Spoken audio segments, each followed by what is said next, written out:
EU countries were caught off guard by a new peace plan from US President Donald Trump.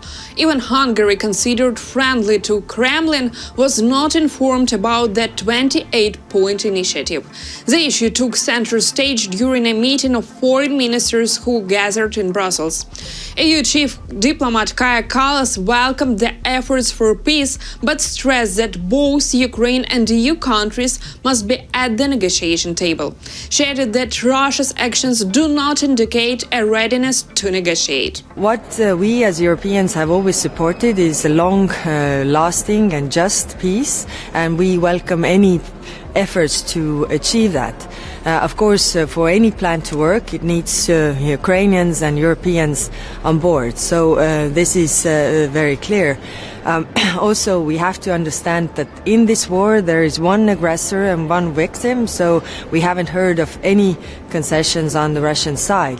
I mean, if Russia really wanted peace, it could have, agreed to unconditional ceasefire already some time ago, whereas we see again over this night bombings of civilians. 93% of Russian targets have been civilian infrastructure, I mean schools, hospitals, apartment buildings, to really kill a lot of people and cause as much suffering as possible. Territorial issues can only be resolved with the involvement of Kyiv, stressed Denmark's foreign minister. He added that Trump's proposal for an unconditional ceasefire was earlier supported by both Ukraine and the EU. But the only one not willing to make concessions and not seeking peace is Putin. This plan, we should stand up for Ukraine. Questions about whether shift of land and territory should be a part of a peace must not be negotiated, without the Ukrainians. We have made that crystal clear. We still echo Trump's original position in all this, which is an immediately unconditional ceasefire. It has been supported by Zelensky for quite a long time, the European Union as well, and the American president had called for that. So the only problem is still Putin. Meanwhile, Hungary was also caught off guard by Trump's new proposal. However, Budapest stressed that it will still host the summit between the US and Russia, designed to discuss ways to achieve peace in Ukraine. I don't know about the exact 28 or how many points. I have no idea about that. What I know is that the Americans are still working on bringing peace back to the central part of Europe. And when it comes to Budapest, what I understood both from the American and the Russian counterparts, that they try to prepare a summit which brings an outcome which can be completed by an agreement which can bring peace back to Central Europe. And there's one thing around which there is no question, which is the venue. So we're ready to host the summit whenever the participants are ready. Recall that on November 19th, several US media outlets reported on a new 28-point peace plan developed by President Donald Trump's team in consultations with Russia. The Telegraph, citing unnamed officials, wrote that the plan, allegedly approved by Trump, would require Russia to pay rent for its control over the Donbas region. According to the report, officials familiar with the agreement told the Telegraph that under the Trump administration's plan, Kyiv would cede control over the Donbas region while retaining legal ownership. Russia would pay an undisclosed rent for the actual control of the area. The Telegraph notes that Trump's plan for land leasing mirrors business deal structures commonly used to support peace agreements. The report also points out that under the constitution, Ukraine would normally have to put any territorial transfer to a public vote, which would likely fail. However, this could be avoided through leasing agreement. Meanwhile, US President Donald Trump reportedly approved a 28-point peace plan between Russia and Ukraine this week, developed privately by his team in consultations with Moscow. This was reported by NBC News, citing a senior administration official.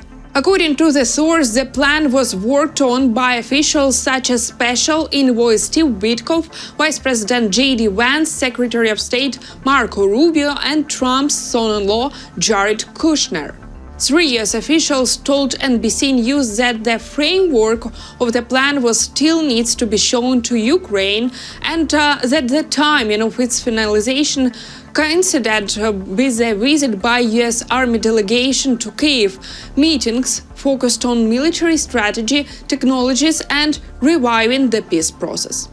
A source close to the Ukrainian government and European officials say that Ukraine was not involved in drafting the plan, only informed of its outlines. In Kyiv, the timing of the new plan's finalization and the corruption scandal surrounding Energoatom is reportedly not seen as a coincidence, said the Ukrainian source. Ukrainian officials reportedly view it as an attempt by the Kremlin to exploit the weakened position of Ukraine's leadership.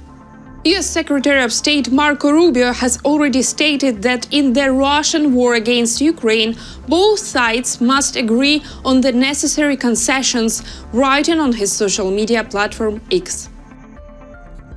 Ending a complex and deadly war, such as the one in Ukraine, requires an extensive exchange of serious and realistic ideas. And achieving a durable peace will require both sides to agree to difficult but necessary concessions. That is why we are and will continue to develop a list of potential ideas for ending this war based on input from both sides of this conflict. In St. Petersburg, the Polish ambassador to Russia, Krzysztof Krajewski, was confronted by an aggressive group of so-called activists. The diplomat escaped unhurt thanks to swift actions of Polish State Protection Service, SOP. This was reported by Gazeta Wyborcza, citing sources in the Polish Ministry of Foreign Affairs. The incident occurred last Sunday during the ambassador's visit to St. Petersburg to mark Poland's Independence Day. He had come to meet with the local Polish community. While on his way to a religious service, he was surrounded by a group carrying banners and shouting anti-Polish and anti-Ukrainian slogans, attempting to escalate from verbal threats to physical violence. The SOP quickly intervened and prevented the attack.